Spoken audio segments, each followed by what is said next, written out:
Good evening friends. आज की इस वीडियो में हम लोग मॉडर्न हिस्ट्री के अध्याय 11 स्वतंत्रता संघर्ष का उदारवादी चरण का रिवीजन करने वाले हैं। भारतीय स्वतंत्रता संघर्ष में कांग्रेस की स्थापना के प्रारंभिक दौर में उदारवादी विचारधारा प्रबल रहा। इसके पीछे अनेक कारण थे, किंतु सबसे प्रबल कारण था उदारवादी विचारधारा के समर्थक नेताओं का बौद्धिक एवं वैचारिक रूप से अहिंसक और शांतिप्रिय होना। इसमें पढ़े लिखे उच्च पदों पर आसीन राष्ट्रीय और अंतर्राष्ट्रीय रूप से प्रख्यात और उपलब्धि तथा उपाधियों का सर्वोच्च थे। इनकी महानता इनकी वैचारिक सटीकता और तर्कवाद में थी। इन्होंने भारत की जनमानस को राजनीति एवं मानस अधिकारों के लिए अंग्रेजों से अहिंसक विधि से लड़ना सिखाया तथा एक क्रमागत धीमा ही सही स्वतंत्रता आंदोलन का प्रारंभ किया। उदारवादी विचारधारा तत्कालीन वैश्विक परिस्थितियों एवं भारतीय सामाजिक राजनीतिक दृष्टिकोण के अनुकूल थी। इस विचारधारा के राजनेताओं ने अति मुखरता से तर्कवाद, विज्ञानवाद तथा भारतीय शिक्षा जगत के अंतर्राष्ट्रीय शिक्षा पद्धति से जोड़ा। उदारवादियों ने भारतीय जनमानस को स्वतंत्रता आंदोलन का अभिप्राय समझाया एवं ब्रिटिश उपनिवेश के विरुद्ध राजनीतिक विरोध प्रारंभ किया। उदारवादी कालखंड तथा विभाजन। पहला चरण है स्वतंत्रता संकट में उदारवादी नेता, इनका वैचारिक सिद्धांत, राष्ट्रीय आंदोलन में उदारवादियों के योगदान। दूसरा चरण में है बंगाल विभाजन, स्वदेशी आविष्कार आंदोलन, स्वदेशी आंदोलन के असफलता के कारण। हम लोग सबसे पहले पढ़ते हैं उदारवादी कालखंड 1885 से 1905 ईस्वी तक। 1885 से 1905 ईस्वी तक कौन सा कालखंड था? उदारवादी चरण थे। वर्ष 1905 तक भारतीय स्वतंत्रता आंदोलन में इन नेताओं का वर्चस्व था। इनकी सामान्यतः उदारवादी कहा जाता है। ये नेता नरमपंथी राष्ट्रवादी या उदारवादी राजनेता के नाम से विख्यात थे। इनकी विचारधारा शांतिपूर्ण एवं संवैधानिक विधि से अंग्रेजों से विजय प्राप्त कर भारत की स्वतंत्रता कराना था। इनके प्रमुख नेता थे दादा भाई नौरोजी, फिरोज शाह मेहता, सुरेंद्र नाथ बनर्जी, महादेव गोविंद रानडे, डोमेश चंद्र बनर्जी, गोपाल कृष्ण गोखले और मदन मोहन मालवीय। इन राजनेताओं को अंग्रेजों के न्यायप्रियता में एक और आस्था थी। इसी कालखंड में कांग्रेस पर भी प्रबुद्ध मध्यम वर्गीय बुद्धिजीवियों का भी कब्जा था। इसमें डॉक्टर, वकील, इंजीनियर, पत्रकार इत्यादि थे। उदारवादी नेताओं की मांगे सरकार को पत्र, प्रतिवेदन, स्मरण पत्रों तथा शिष्टमंडलों के द्वारा सरकार को प्रस्तुत करते थे। इनके अति उदारवादी एवं लचीले व्यवहार के कारण उग्रपंथी नेताओं के इनके विचारधारा को राजनीतिक भिक्षावृत्ति मतलब पॉलिटिकल मेंडिकोनिकी की संज्ञा प्रदान किया था। उदारवादी नेताओं ने अपनी मांग मनवाने के उद्देश्य से भी कुछ संस्थाओं का निर्माण किया था। 1887 में दादा भाई नौरोजी ने लंदन में भारतीय सुधार समिति तथा 1888 में विलियम डिग्बी की अध्यक्षता में British committee of Indian national Congress की स्थापना भी की थी। उदारवादी नेता हमेशा संवैधानिक दायरे में रहकर कानून के दायरे से संवैधानिक प्रदर्शनों के पक्षधर थे।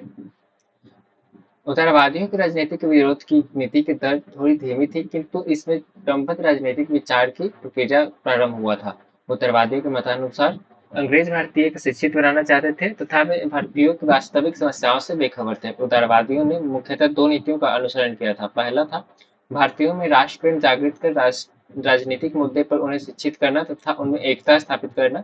दूसरा था ब्रिटिश सरकार तथा ब्रिटिश जनता को भारतीय पक्ष में करना तथा सकारात्मक सुधार के लिए प्रेरित करना। उन सभी उद्देश्यों की पूर्ति हेतु राष्ट्रवादियों ने 1899 में लंदन में भारतीय राष्ट्रीय कांग्रेस ब्रिटिश कमेटी इंडियन की स्थापना किया गया था। इस क्रम में दादा भाई नौरोजी ने अपने जीवन का लंबा कार्यकाल लंदन में बिताया और भारतीय पक्ष में जनमत तैयार किया था। राष्ट्रीय आंदोलन में उदारवादियों का योगदान क्या था, वो पढ़ने वाले हम लोग। इस क्रम में दिनेश वाचा, आरसी दत्त और दादा भाई नौरोजी ने ब्रिटिश शासन को शोषण उन्मुख आर्थिक नीति का अनावरण किया। इसी के अंतर्गत भारत में किए जा रहे आर्थिक शोषण के लिए दादा भाई नौरोजी ने धन निष्कास सिद्धांत का प्रतिपादन किया था। इनके द्वारा स्पष्ट किया गया कि ब्रिटिश सरकार के द्वारा भारत को दिन प्रतिदिन गरीब बनाया जा रहा है। उदारवादियों ने अपने वैचारिक कटिबद्धता और तर्क के आधार पर जनमानस को ब्रिटिश सरकार के विरोध में खड़ा किया और साबित किया कि भारत के शोषण, गरीबी तथा आर्थिक पिछड़ेपन का कारण ही ब्रिटिश उपनिवेश है। इसी क्रम में उदारवादियों ने भारत की गरीबी और आर्थिक पिछड़ेपन को कम करने हेतु भारत में उद्योगों को बढ़ावा देने तथा स्वदेशी वस्तुओं के प्रयोग तथा विदेशी वस्तुओं के बहिष्कार को भी बढ़ावा दिया था। इसके अतिरिक्त भू राजस्व में कमी करने, नमक कर का उन्मूलन करने तथा बगान श्रमिकों की दशा सुधारने, सैन्य खर्च में कटौती का भी प्रस्ताव किया रखा था। बंगाल विभाजन। सर्वप्रथम 1903 में बंगाल विभाजन की घोषणा की गई थी सार्वजनिक स्तर पर। इसके पीछे का उद्देश्य था बंगाल राजनीतिक रूप से बहुत बड़ा है, इसके विभाजन से इसका विकास एवं प्रशासनिक नियंत्रण सुनिश्चित होगा। अर्थात बंगाल अन्य सभी प्रेसिडेंसियों से बहुत बड़ा था, इसी कारण इसका विभाजन किया जा रहा है। लेकिन इसी विभाजन का उद्देश्य बंगाल में बढ़ते राष्ट्रवाद को कम करना, ब्रिटिश सरकार का मजबूत करना था। लॉर्ड कर्जन ने 1905 ईस्वी में बंगाल का विभाजन सांप्रदायिक आधार पर किया था। बंगाल विभाजन दो चरणों में है। पश्चिमी बंगाल और दो भागों में बट गया था, पश्चिमी बंगाल और पूर्वी बंगाल। पश्चिमी बंगाल में बांग्लादेश, बिहार और उड़ीसा, जिसका क्षेत्रफल 1,89,900 वर्ग मीटर था। राजधानी कोलकाता थी। हिंदू बाहुल्य क्षेत्र थी। जनसंख्या 4,20,00,000 हिंदू की तथा कुल 5,40,00,000 थे। इसमें शिक्षित, जमींदार, आर्थिक रूप से संपन्न क्षेत्र था यह। पूर्वी बंगाल प्लस असम, राजधानी इसकी ढाका थी। मुस्लिम बाहुल्य क्षेत्र थी यह। जनसंख्या जनसंख्या इसकी मुस्लिम की 1,80,00,000 था और कुल 3,10,00,000 था। इसमें अशिक्षित एवं गरीब प्रांतों की संख्या ज्यादा थी। ज्ञातव्य है कि तत्कालीन बंगाल फ्रांस के बराबर था, जिसकी आबादी कुल 7 से 8 करोड़ थी। इसी क्रम में बंगाल इसलिए भी महत्वपूर्ण था क्योंकि बंगाल ब्रिटिश सरकार की नींव बंगाल में ही पड़ी थी। इस योजना के प्रारंभिक भारतीय पक्ष में घोषणा 1903 के कांग्रेस के मद्रास अधिवेशन में किया गया था। इस अधिवेशन की अध्यक्षता मोहनलाल घोष ने किया था। इसी अधिवेशन में मोहनलाल घोष ने बंगाल के तत्कालीन गवर्नर रिचली का पत्र कर्जन को था जिसमें बंगाल विभाजन का जिक्र था। इसी पत्र का हवाला देकर मोतीलाल घोष ने बंगाल विभाजन के डर को सार्वजनिक किया था। इस पत्र के अंतर्गत विचार था, एकीकृत बंगाल एक शक्ति है एवं विभाजित बंगाल कमजोरी है। इसलिए हमारा उद्देश्य होना चाहिए कि बंगाल बट जाए और दुश्मन कमजोर हो जाए। घटनाक्रम 13 जुलाई 1905। इसी दिवस को कृष्ण कुमार मित्र ने अपने पत्र संजीवनी में इस बात का जिक्र किया कि अगर बंगाल विभाजन किया गया तो स्वदेशी एवं बहिष्कार आंदोलन प्रारंभ किया गया था। 19 जुलाई 1905 ईस्वी को इसी दिन तो सर्वप्रथम लॉर्ड कर्जन ने जनता के समक्ष बंगाल के विभाजन की रूपरेखा प्रस्तुत किया। 7 अगस्त 1905 ईस्वी को अगस्त के टाउन हॉल में एक सम्मेलन का आयोजन किया गया। इस सम्मेलन का उद्देश्य बंगाल विभाजन की घोषणा का विरोध करना था। इस आयोजन में स्वदेशी अपनाओ और विदेशी का विरोध करो की नीति प्रारंभ किया गया था। इस आयोजन की अध्यक्षता मनीन्द्र नाथ नंदी ने किया था। ज्ञातव्य है कि असम के कमिश्नर स्टेट्समैन कॉटन ने ही बंगाल विभाजन का विरोध किया था। 1 सितंबर 1905 कर्जन ने यह घोषणा किया था। 1 सितंबर 1905 को सितंबर ने यह घोषणा किया कर्जन ने यह घोषणा किया कि 16 अक्टूबर 1905 को बंगाल का विभाजन किया जाएगा। इसी तारीख को बंगाल विभाजन प्रभावी हो गया था। इस घोषणा के विरोध स्वरूप समूचे बंगाल में एक आंदोलन प्रारंभ कर दिया था। 16 अक्टूबर 1905 को विभाजन के विरोध में राखी दिवस का आयोजन किया गया था। समूचे बंगाल में शोक दिवस को आयोजन किया गया था। रविन्द्रनाथ टैगोर के कहने पर बंगाल में राखी दिवस का आयोजन किया गया था। राखी दिवस के आयोजन पर हिंदू मुस्लिमों ने संयुक्त एकता को प्रेषित किया था। एक दूसरे को राखी बांधी, एक दूसरे की रक्षा की कसम लिया था। इसी के उपलक्ष्य में आनंद मोहन बोस के द्वारा फेडरेशन हॉल की स्थापना किया गया था। अक्टूबर 1905 में सुरेंद्र नाथ बनर्जी तथा आनंद मोहन बोस ने बड़ी जनसभाओं का आयोजन किया। इस बंगाल विभाजन के विरोध में इस सभा में 50,000 रुपए इकट्ठा हो गए थे। बंगाल विभाजन का प्रत्येक क्षेत्र में विरोध।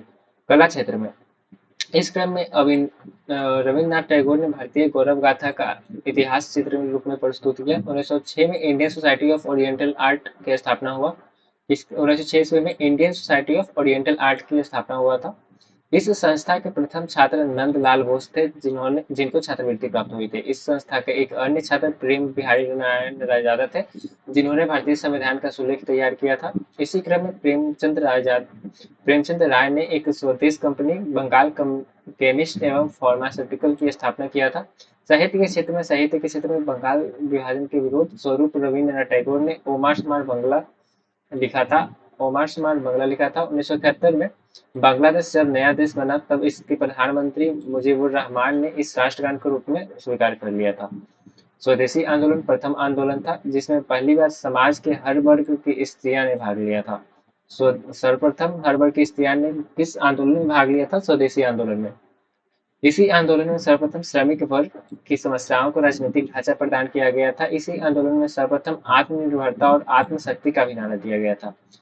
1906 की कांग्रेस के कलकत्ता अधिवेशन में स्वदेशी और बाइकॉट से संबंधित प्रस्ताव पेश किया गया था जो निम्नलिखित है। इस आंदोलन में कांग्रेस का नजरिया एकदम सटीक था। इसका स्पष्टतः मानना था कि देश की सरकार में देश के नागरिकों को भागीदारी नहीं है, इसलिए सरकार इसके परिवर्तन पर विचार नहीं करती है। इसी कारण भारतीय राष्ट्रीय कांग्रेस बंगाल के बहिष्कार आंदोलन का समर्थन करती है। कांग्रेस ने मांग किया था भारत के भी अन्य ब्रिटिश उपनिवेश शांति अधिशासी उपनिवेश का दर्जा मिलना चाहिए। साथ ही कांग्रेस ने अंग्रेजी विद्यालयों को बहिष्कार करने तथा राष्ट्रीय शिक्षण संस्थाओं में ही अध्ययन करने का प्रस्ताव पास किया था। इस अधिवेशन की अध्यक्षता दादा भाई नौरोजी ने किया था। वर्ष 1907 से 1908 तक आते आते स्वदेशी आंदोलन को गति कुंद पड़ गई। इसका प्रमुख कारण कांग्रेस के वैचारिक बंटवारा भी था। स्वदेशी आंदोलन की असफलता के कारण 1908 ईस्वी तक स्वदेशी तथा बहिष्कार आंदोलन का बाह्य उन्माद लगभग कुंद पड़ चुका था। ब्रिटिश सरकार ने आंदोलनकारी लोगों के खिलाफ कठोर दंडात्मक नीति का प्रयोग किया था। इस आंदोलन आगे चलकर नेतृत्वहीन हो गया। वर्ष 1908 तक अधिकतर नेता गिरफ्तार कर जेल भेज दिए गए थे। यह आंदोलन सामाजिक दृष्टिकोण से आंतरिक पैठ नहीं बना सका। इसकी पहुंच उच्च वर्ग, मध्यम वर्ग के जमींदारों तक था। यह आंदोलन मुसलमानों तथा किसानों को प्रभावित करने में पूर्णतः असफल रहा। महत्वपूर्ण तथ्य स्वदेशी आंदोलन का प्रारंभ तथा तत्कालिक कारण बंगाल विभाजन ही था और इस अवधारणा के प्रस्तुतकर्ता अरविंद घोष थे। बाल गंगाधर तिलक, बिपिन चंद्रपाल और लाला लाजपत राय इस स्वदेशी आंदोलन को समूचे देश में लागू करने की चाह रखने वाले नेता थे। बाल गंगाधर तिलक, बिपिन चंद्रपाल और लाला लाजपत राय। किंतु समूचे देश में स्वदेशी या बहिष्कार आंदोलन लागू करना उदारवादी विचारधाराओं के नेताओं के गुट के विरोध था। स्वदेशी आंदोलन के राज्यों में नेतृत्वकर्ता पंजाब से अजीत सिंह और लाला लाजपत राय, बम्बई से लोकमान्य बाल गंगाधर तिलक, उत्तर प्रदेश से लाला लाजपत राय, दिल्ली में सैयद हैदर रजा, मद्रास प्रेसिडेंसी से चिदम्बरम पिल्लै। स्वदेशी आंदोलन के समय आंदोलन के जन समर्थन एकत्र करने के उद्देश्य से अश्वनी कुमार दत्त ने स्वदेश बांधव समिति का आयोजन किया था। स्वदेश बांधव समिति का आयोजन किसने किया था? अश्विनी कुमार दत्त ने। इस आंदोलन में महिलाओं ने सक्रियता से भाग लिया था। किसान और बहुसंख्यक मुस्लिम समुदाय स्वदेशी आंदोलन से दूर रहे थे। स्वदेशी आंदोलन के समय वंदे मातरम भारतीय राष्ट्रीय आंदोलन का शीर्षक गीत बना था। ब्रिटिश पत्रकार H.W. नेविन्स ने इस आंदोलन से जुड़े थे। H.W. नेविन्स ने 4 महीने तक भारत में रुककर Manchester guardian, Glasgow Herald, daily Chronicle के लिए रिपोर्टिंग किया था। किसके लिए? मानचेस्टर गार्जियन, ग्लासगो हेराल्ड तथा डेली क्रॉनिकल के लिए रिपोर्टिंग किया था। कालांतर में H.W. नेविन्स ने अपने स्वदेशी आंदोलन के अनुभव को the new spirit of India नामक पुस्तक में लिखा था। राष्ट्रीय आंदोलन के बढ़ते प्रभाव के वातावरण में रविन्द्रनाथ टैगोर 1906 में अपने बड़े भाई गगनेंद्र नाथ के साथ मिलकर Indian society of oriental art की स्थापना किया था। Indian society of oriental art की स्थापना किसने किया था? रविन्द्रनाथ टैगोर ने। इस सोसाइटी का उद्देश्य भारत के प्राचीन कला मूल्यों की जागृत कर आधुनिक भारतीय कला चेतना का विस्तार करना था। दिसंबर 1911 में ब्रिटिश सम्राट जॉर्ज पंचम और महारानी मैरी के भारत आगमन पर उनके स्वागत हेतु दिल्ली दरबार का आयोजन किया गया था। 12 दिसंबर 1911 को बंगाल विभाजन को रद्द कर दिया गया था। साथ ही कलकत्ता के स्थान पर दिल्ली को भारत का नवीन राजधानी घोषित किया गया था। 1912 ईस्वी में बंगाल से उड़ीसा तथा बिहार को अलग कर दिया गया था। असम को 1874 की स्थिति में रखा गया और उसके क्षेत्र में सिलहट को जोड़ दिया गया था। बंगाल विभाजन की घोषणा लॉर्ड कर्जन ने 1899 के कार्यकाल में किया था। बंगाल विभाजन में बंगाल के तत्कालीन गवर्नर एंड्रूज हेडरसन लीथ फ्रेजर की भूमिका निभाई थी, प्रमुख भूमिका निभाई थी। इनका कार्यकाल 1903 से 1908 ईस्वी तक बंगाल के गवर्नर के रूप में था।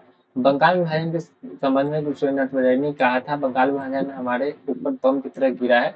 ज्ञातव्य है कि रविन्द्रनाथ टैगोर स्वदेशी आंदोलन के आलोचक थे तथा ईस्ट एवं वेस्ट के समन्वयक भी थे। बंगाल में ब्रिटिश वस्तुओं के बहिष्कार का सुझाव कृष्ण कुमार ने अपनी पत्रिका संजीवनी में दिया था। स्वदेशी आंदोलन का मद्रास में नेतृत्व चिदम्बरम पिल्लै ने किया था। स्वदेशी आंदोलन में कपड़ा उद्योग की अत्यधिक क्षति हुई थी। भारत का वास्तविक जागरण बंगाल विभाजन के पश्चात प्रारंभ हुआ था। किसने कहा था? महात्मा गांधी ने। 16 अक्टूबर को शोक दिवस के रूप में मनाया जाता है। 16 अक्टूबर को रविन्द्रनाथ टैगोर के कहने पर राखी दिवस के रूप में भी मनाया जाता है। बंगाल नेशनल कॉलेज की स्थापना 14 अगस्त 1906 ईस्वी को हुई थी। हमार समान बांग्ला गीत का रचना रविन्द्रनाथ टैगोर ने स्वदेशी आंदोलन के धार देने के लिए किया था। आज यह बांग्लादेश की राष्ट्रगान है। डेल कमेटी 1906 के सलाह पर बंगाल को रद्द किया गया था। लाला लाजपत राय ने अपनी राजनीतिक गुरु इटली के क्रांतिकारी मेजनी को माना था। पंजाब के गर्मपंथी नेता लाला लाजपत राय को शेरे पंजाब की उपाधि प्राप्त है।